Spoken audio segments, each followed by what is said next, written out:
Bien que l'homme soit une créature unique, il semble être dans l'ignorance de connaître la valeur exacte de sa santé. C'est peut-être parce que Dieu nous a donné la santé gratuitement. Comme Arnold Glasow l'a dit, la santé est une richesse non taxée. Seule une personne en bonne santé peut ajouter des couleurs à ses désirs d'avenir.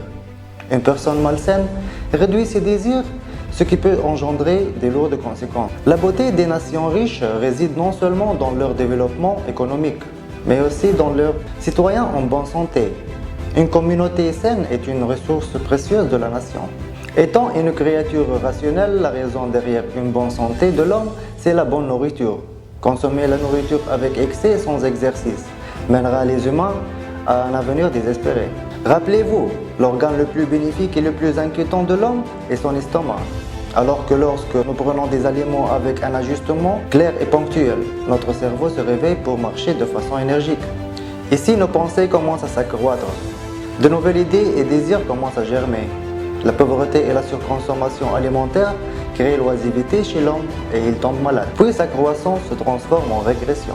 L'énergie positive donnée par la bonne nourriture fait une meilleure société avec plus de vertus. Le mode de vie est l'une des causes de la bonne et de la mauvaise santé. La raison importante de la mauvaise santé réside dans la vie oisive. Qu'est-ce qu'on devrait manger? Pourquoi consommons-nous de la nourriture? Soyez conscients de ces questions et cela doit toujours être repris dans vos esprits. Nos ancêtres nous ont donné une bonne leçon. Quand vous avez une belle vue, vous ne réalisez jamais la valeur de vos yeux. Peut-être une meilleure sensibilisation fera connaître les vraies valeurs de notre santé et de nos organes. Un troisième œil doit être ouvert toujours pour connaître la nourriture d'arsenic. Nous devons être vigilants à l'égard du lait donné aux enfants et des médicaments destinés aux personnes âgées.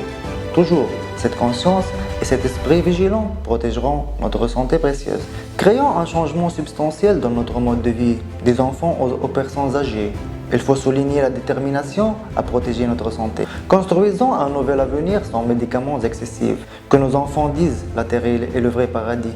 Ces rêves ne sont pas loin de notre esprit. Faisons l'esprit pour demain. Certes, nous réaliserons ces aspirations en un clic. Abonnez-vous à Info7 Français.